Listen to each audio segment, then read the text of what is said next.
Hello everyone, this is Radhika and welcome to my channel. So आज हम पढ़ेंगे mirror formula and magnification. Okay, so mirror formula होता है हमारे पास 1/v plus 1/u is equal to 1/f and magnification formula होता है हमारे पास, इसको हम स्मॉल m से डिनोट करते हैं, तो इसको हम h डैश अपॉन h या फिर माइनस v अपॉन यू कह सकते हैं। ओके, तो यहाँ पर जो v है वो क्या है, distance of the image from the pole, and u क्या है, distance of the object from the pole, और f क्या है, distance of the principal focus from the pole. अच्छा, इसको 1/f के साथ साथ हम कह सकते हैं कि ये जो है 2/r भी होता है।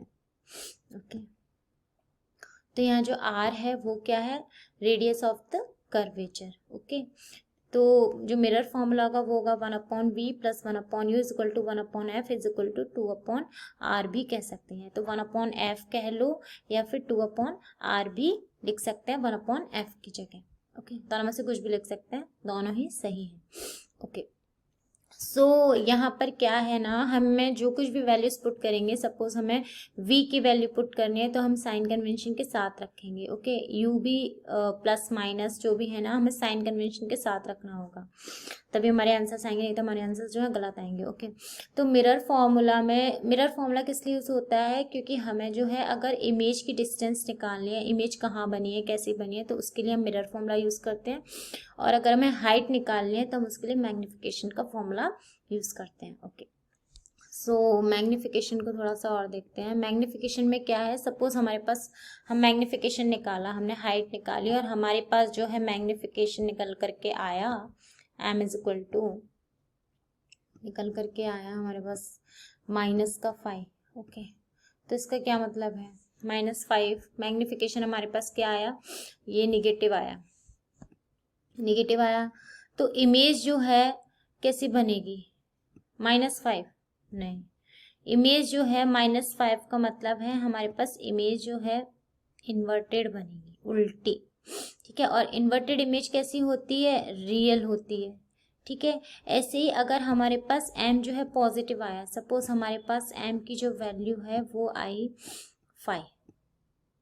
ठीक है, अब ये पॉजिटिव है, तो इसका क्या मतलब होगा, जो हमारा जो इमेज है वो कैसा बनेगा, वर्चुअल बनेगा। ठीक है, सॉरी, इरेक्ट बनेगा, इरेक्ट सीधा, एंड जो इरेक्ट इमेज होती है वो कैसी होती है, वर्चुअल। ओके, सो अब ये जो है ना, अच्छा -5 तो इसकी वैल्यू हो गई, लेकिन इसको -5 का जो मैग्नीट्यूड होगा वो तो 5 ही होगा, तो ये क्या है, इमेज, सॉरी, ये जो है इसका m का जो हाइट कितना आया, वो 5 आया, यानी हाइट 5 आया, इसका मतलब बड़ा आया, एनलार्ज्ड बनेगी इमेज। और अगर हमारे पास मैग्नीट्यूड जो है, सपोज हमारे पास m की वैल्यू आई -0.2।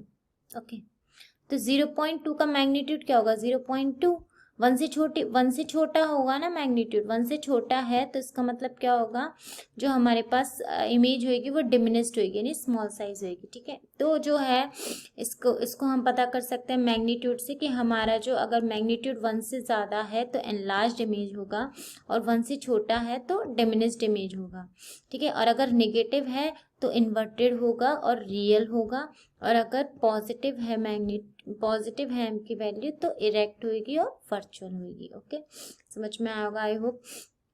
तो ये था आज का हमारा वीडियो, तो अगर वीडियो अच्छा लगा हो तो please like, share and subscribe कीजिएगा। एंड नेक्स्ट मैं ये जो मिरर फॉर्मूले और जो मैग्निफिकेशन के फॉर्मूले पढ़े थे, इनसे रिलेटेड कुछ क्वेश्चंस लेकर के आऊँगी। तो तब तक के लिए tata, bye bye, take care, thank you.